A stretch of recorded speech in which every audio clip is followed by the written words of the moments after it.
sometimes you have to separate yourself from, okay, this is the job I want to do in my company.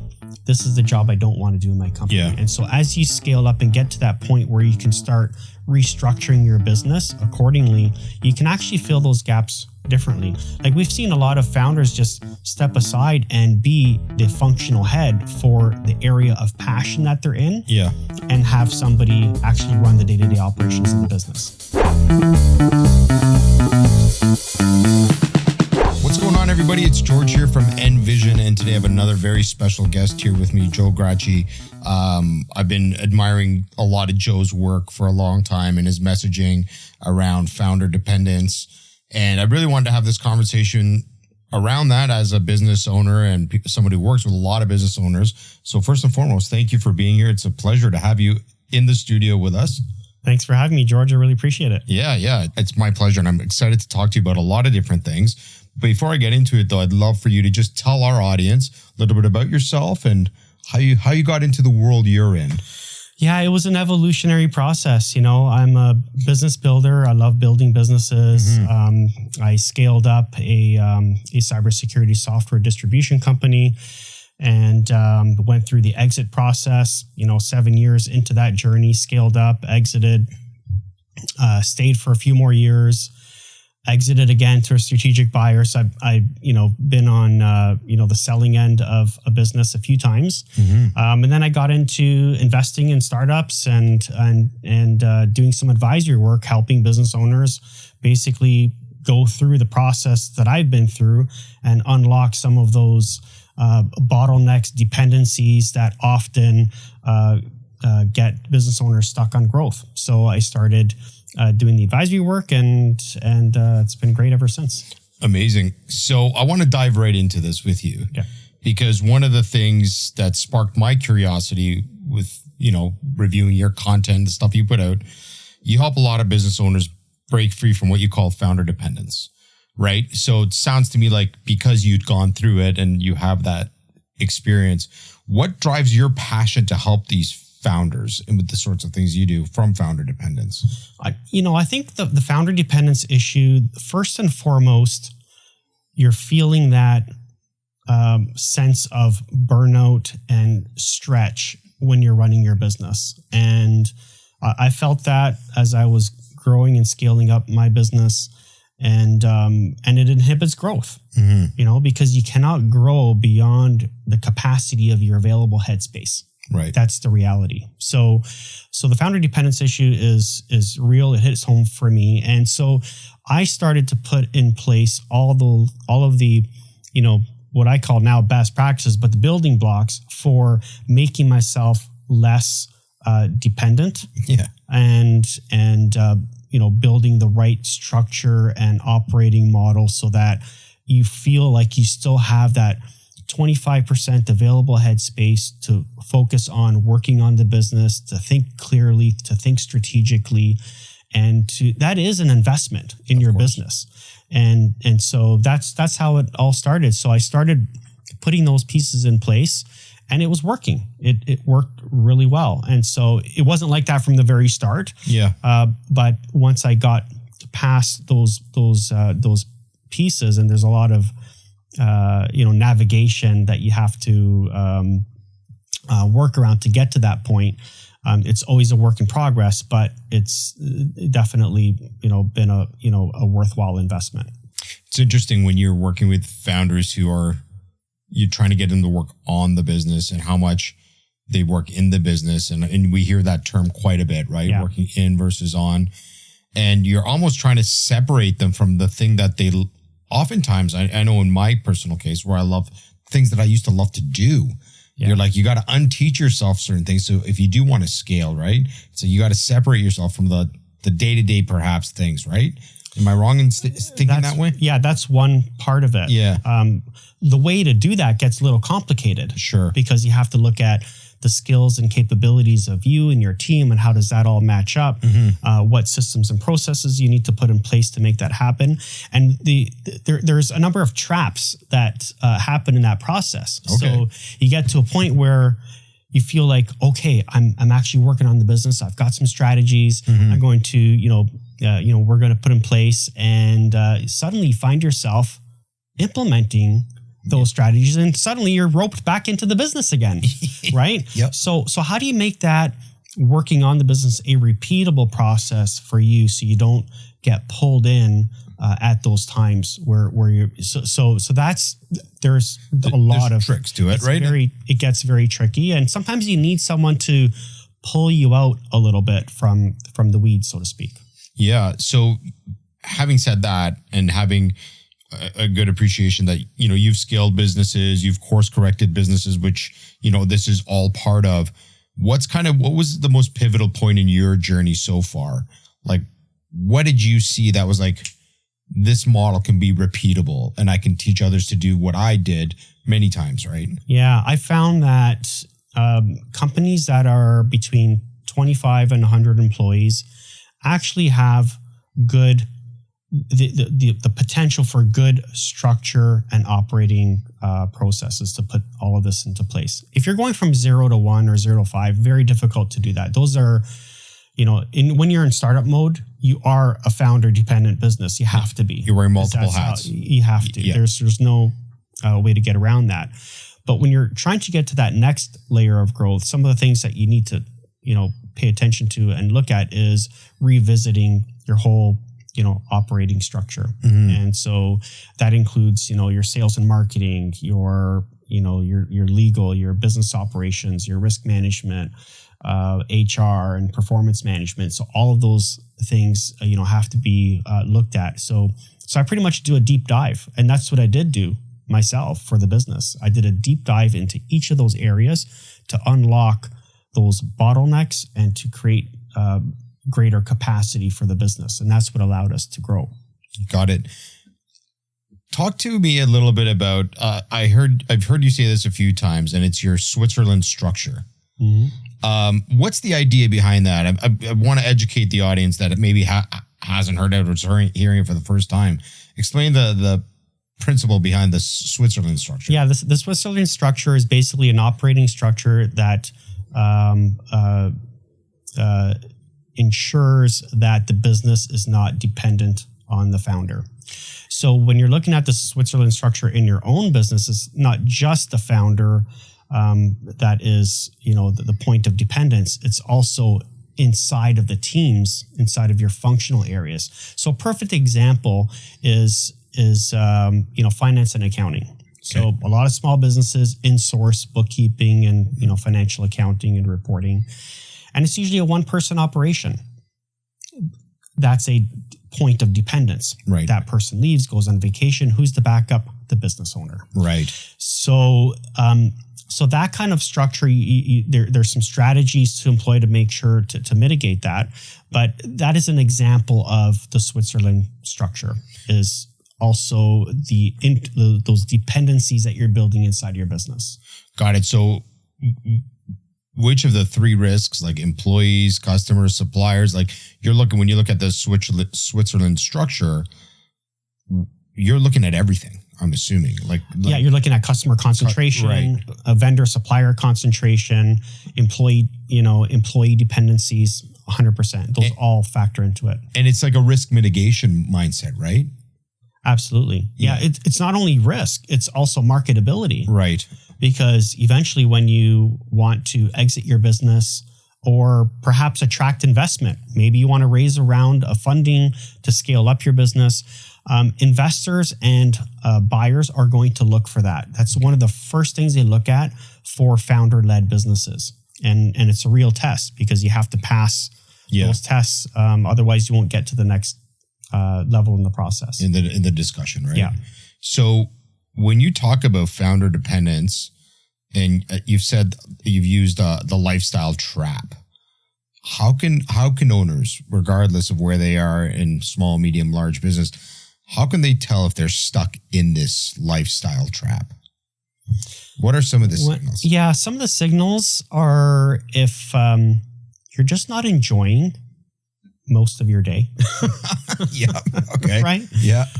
You feel burned out. You feel like you're missing out on important things with your family, those special moments. I'm not talking about special occasions. I'm talking about, just putting your kid on the bus every day and having that moment with them, a few minutes in the morning to have, a conversation with them. So when you start feeling like your life is all about the business and nothing else, then that's one of the telltale signs. That's amazing, because I find it, obviously being the business owner here, you get so immersed into your own business. I mean, it is your life's passion oftentimes, right? Yeah. And you sometimes tend to forget that there is a family and others that want your time too, right? Yeah. And so, for you, what was the moment that you realized, like, did you yourself fall into this? Of course. trap? Yeah, we all do. Yeah. We all do, because we feel like the more time we're putting into the business, the more value we're contributing to the business. Yeah. But that's not true. Right. And the real test for that is to do the $500 an hour test. Okay.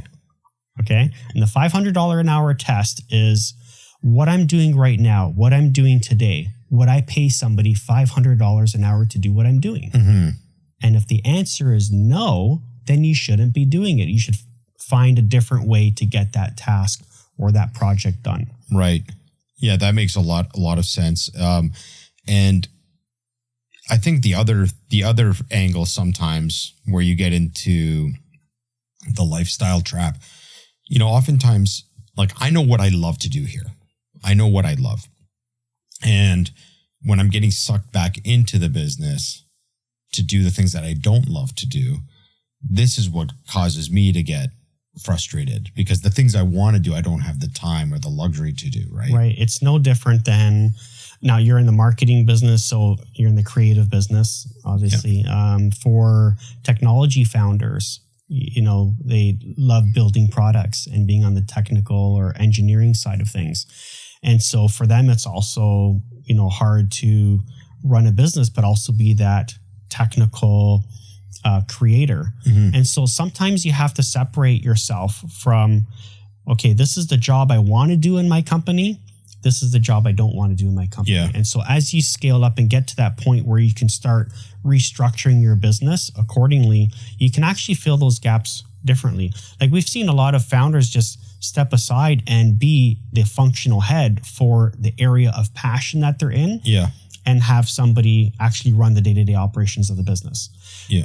So there's ways to go about it in that way. But another way to do it is to find those operational efficiencies or put the right organizational structure in place to create more capacity for you to do more of what you love doing. Yeah. Another real simple way that I did this, because I fell into this trap. And one thing I hate doing is writing SOPs, like standard operating procedure. I'm like, oh man, I don't want to write another procedure. It's just like my least favorite thing in the world to do. And so one of my mentors said, hey, just write down what you like to do and what you don't like to do. Like, simple, pull out a piece of paper, split it in half. I like, I dislike, and I listed all the stuff. And it was such a vivid moment for me, because I'm like, there it is. Now I just have it up on my screen. Like, I created an image of it, and it's there. And anytime I fall into this trap of doing all those things, I'm like, no, I don't. This is the stuff that I do not enjoy. And I'm not going to give it my all and do my best work if I'm there. This is the stuff I love. This is where I shine. So it was a real simple tactic that I used, and it helped tremendously. And you made an important point that you had a mentor helping you identify that, because a lot of times, as business owners, you're alone. Yep. You're inside your head all the time. Yep. And that's hard. It's hard to pull yourself away when you don't know exactly what you should be pulling yourself away from. Yeah. So that's actually one of the very first things I do when I sit with a business owner is actually I map out, what are their day-to-day responsibilities, what they love doing, what they don't love doing, and where else in the organization there's gaps and strengths, and try to flush through some of those things, because it starts with you. Yeah, and knowing what you want, right? Right. Like you said earlier about that, the CEO kind of separating themselves and putting themselves here's my area of focus and what I love, and being a figurehead as opposed to the other areas of the business, right? Yeah. So interestingly, that's a good segue to, because I read your article, The Founder Mindset Shift. And in that article, you outlined steps from super employee to strategic CEO. And I was like, that sounds amazing. What's the first move somebody should make to shift roles like that? Yeah. So one of the first things you should do is actually write down what you think your job is supposed to be. Yeah. Right. There is a difference between being a founder and being a CEO, or being an operator and being a CEO. And so, what do you mean? That's interesting. Yeah. Like yeah, I'm founder CEO. And you're founder and CEO. Yeah. But you could be founder or you could be CEO. Yeah. And so those are two distinct jobs in the company. Interesting. And so, I've never heard somebody break it out like that. Yeah. So that's part of the discovery process that, I help business owners go through, because being a business operator and a founder, it's very much you're in the trenches, you're building, you're leading, managing, you're doing, all of those critical things in the company. And at some point, you have to promote yourself. Once the business, it's like any, growth in the business. You promote your employees. Yeah. When the business grows, you got to promote yourself too. And so by promoting yourself to CEO, you are letting go of some of those tasks. Maybe you're bringing in some different resources with different skill sets into the organization, or maybe you're shuffling things around.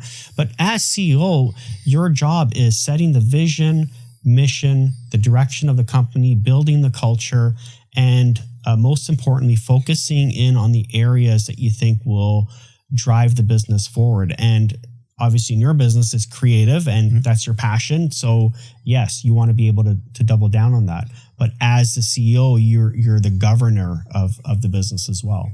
Yeah, I like that a lot. That's you are absolutely correct in that the CEO has got to set that vision and kind of separate from some of the other things that as a founder we would have done, because we had no other choice. Yeah. You're grinding, right? You're going through the motions. So in terms of would you recommend a time audit exercise?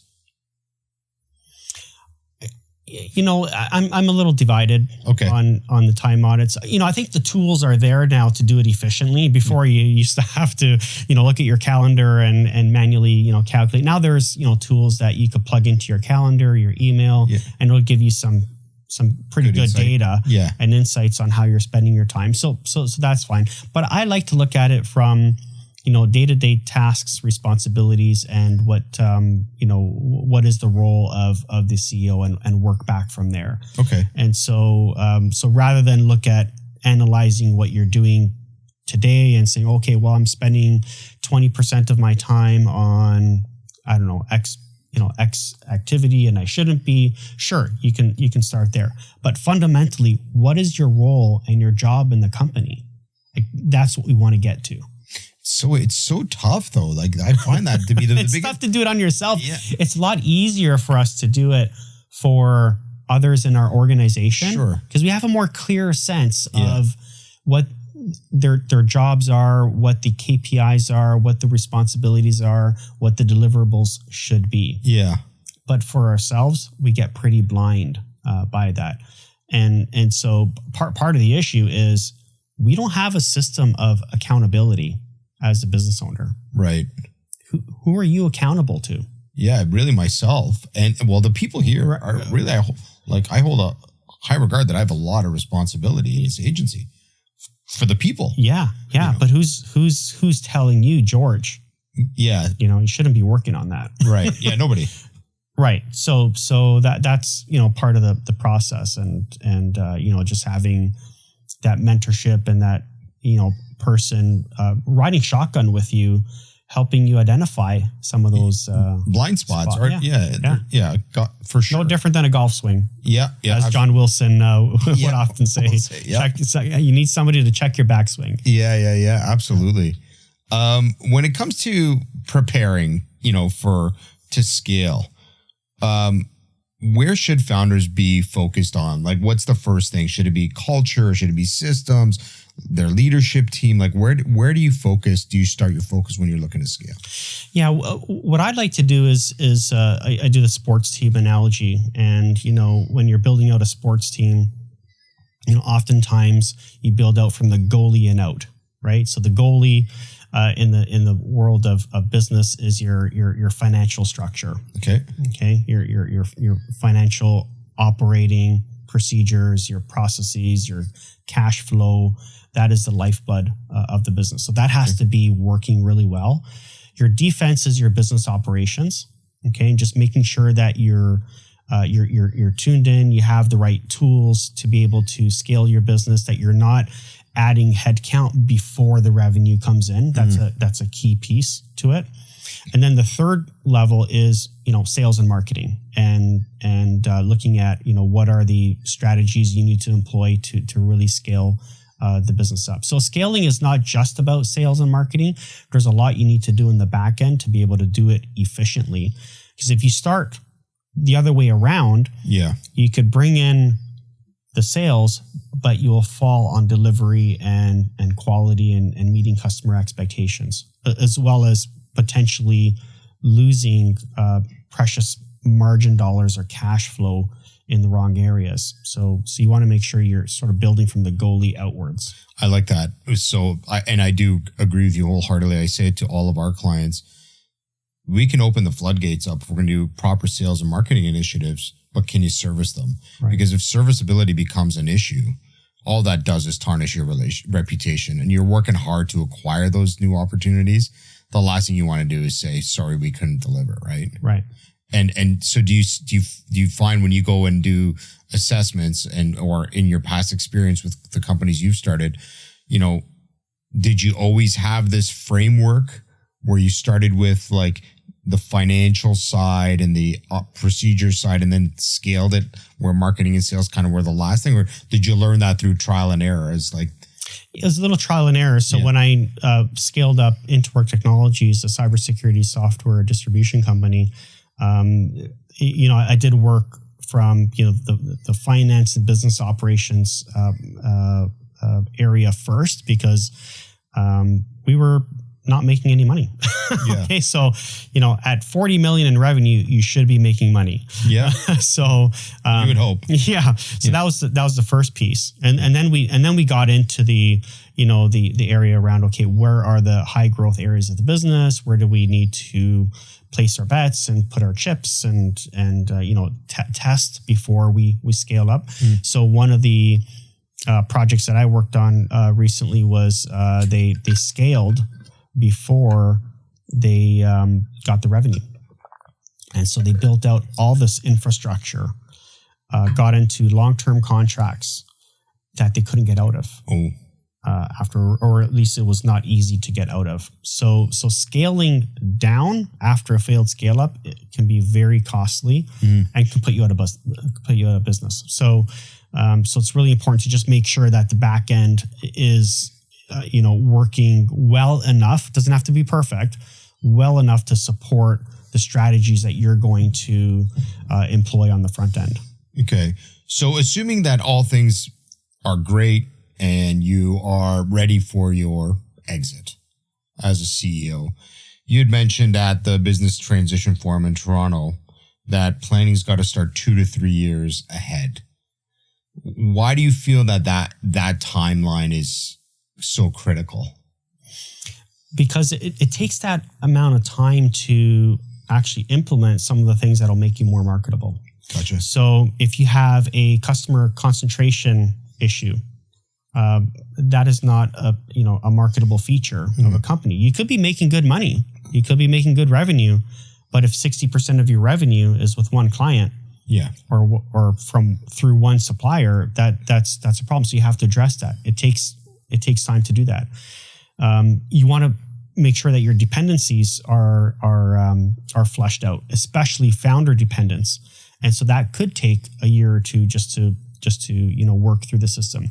You might actually realize that your business, the way it is just not marketable. You might need to make an acquisition or two, a micro acquisition or two, to get your business up to a certain size. The biggest issue is that founders and business owners are surprised that once they're mentally ready to put the business for sale, they're actually surprised that they may not be as marketable as they think. And so a lot of M&A advisors may not take on that file. They may not attract more than one potential buyer for that file. So that's why you need to work on this well in advance, at least 2 to 3 years. And what I always say is exit planning is also part of business planning. So you have to incorporate that into your business planning process.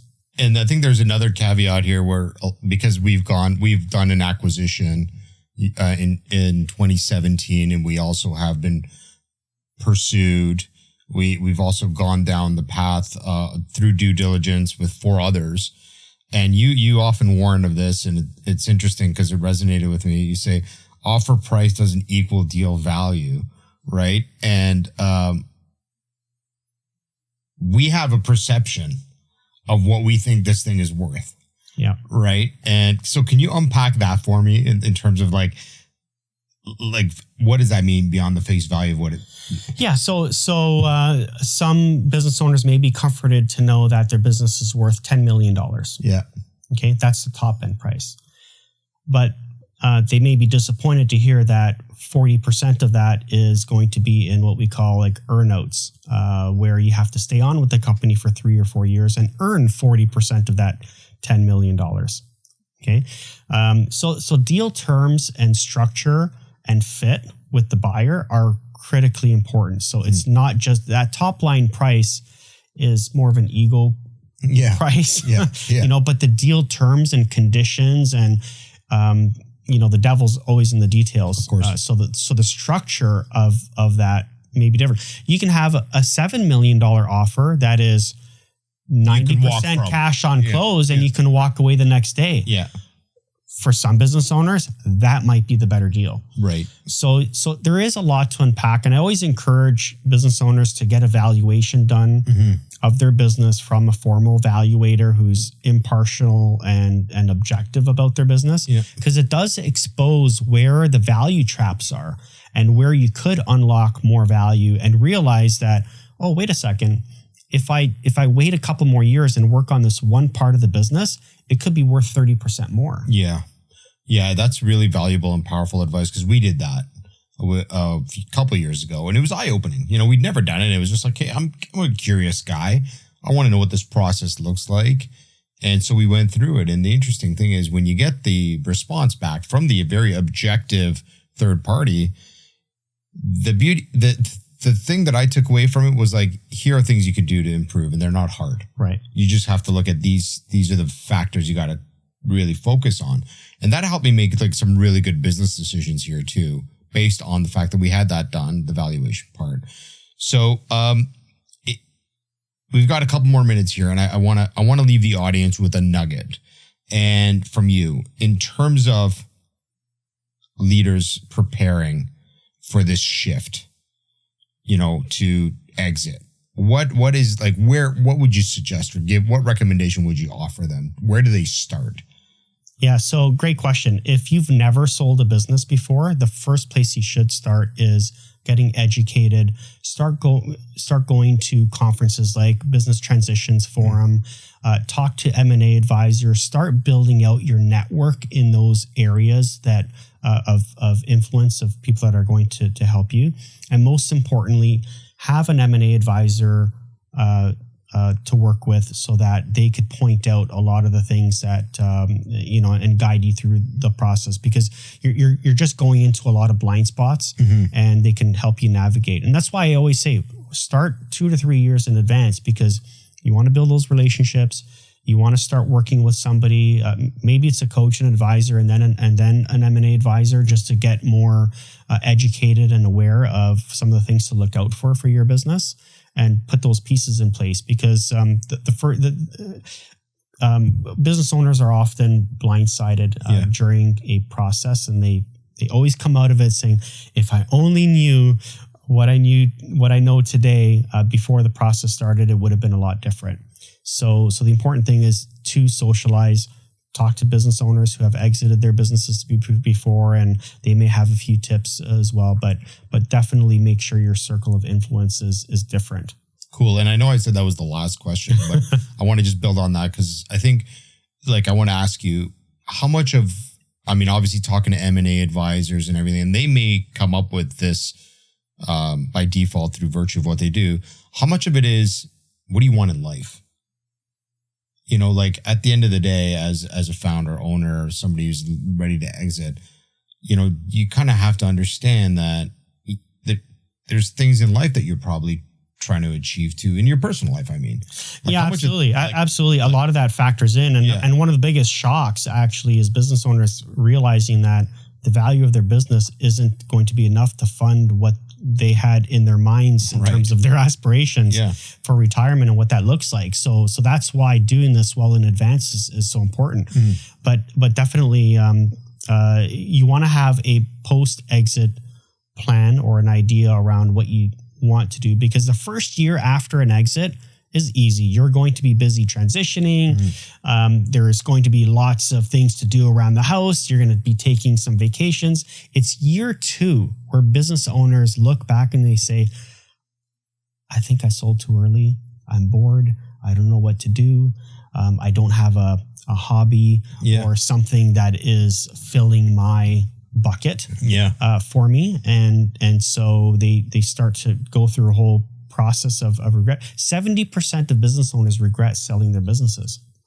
It's not the fact that they sold their business. It's because of the mental and physical preparation you need to do ahead of that. It's amazing. I have so many friends, close friends who have sold. And you're absolutely right. By year 2, some of them even by month 2, they're like, what have I done? I can only golf so much. I can only clean so much or go to so many places, and they're bored. And they didn't really factor that in. There was this shiny orb that's the sell, the dollar figure that they're going to receive. But they didn't evaluate, like, what does life look like post this thing? Well, and it's a false signal, feeling like you need to exit to get a break. Right. And so that's what I help the business owner work on is identifying that, no, this is a false signal.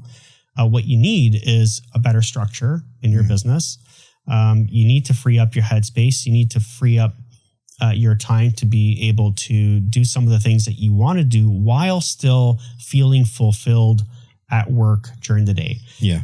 Because as a business owner, you got to rush. You're making decisions. Yeah. You're getting stuff done. You're engaging. You're needed. You're needed. Yeah. Another false positive feel. That feeling of need.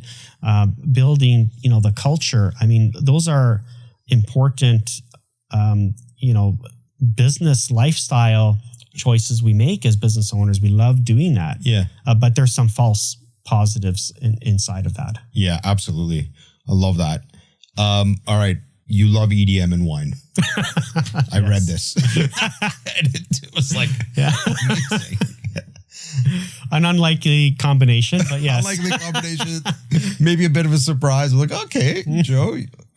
So my question is, what track and bottle sum up your 2025 so far? Oh, track. Well, I follow DJs. So I love Tiesto and Armin van Buuren. Amazing. And I just recently saw the Avicii documentary. Oh, what'd you think of it? Very touching, isn't it? It was excellent. Unfortunate for of course, all of us that talent is no longer with us, but just a wonderful, what he did. He was just gifted. Very gifted, yeah. And so that's on the EDM side. On the wine side, I like to go for some of those unlikely, areas that it's not just the for example the California wines or the go-tos, but I do like an old vine Zinfandel or an Alto Adige Pinot Grigio and so all of my favorites. Yeah. Yeah. Yeah. The South American, the Argentinian, the Malbecs are amazing. So yeah, I like to find and explore. And that's the wonderful thing about wine and EDM. There's an infinite amount of experimentation that you do. And it really just, it just gets my creative juices flowing. I love it. I didn't mean to put you on the spot, but I always like to ask something unconventional. Yeah. Well, listen, I just want to say thank you. How do people get a hold of you? Like if they're looking for scale, growth, exit. Yeah, find me on LinkedIn. I'm all over LinkedIn. I'm pretty good with, accepting, personalized invites and messages, and then we can get connected on the calendar somehow, but cool. Definitely start there. If you guys are watching this, for all of you, and you're looking to scale, grow, apply the principles that Joe has written and talked a lot about, definitely check him out and follow him. I just want to say thanks for being here. This was super fun. I hope the audience gets something out of this. I know I did. And we're about to go crack some Avicii and a couple bottles of red. So thanks for tuning in, everybody. See ya. Thank you, George. Appreciate it. My pleasure. That was awesome. Great. Appreciate it. Thank you. Thanks for watching this video. If you got something out of it, please like, subscribe, or share it with your friends.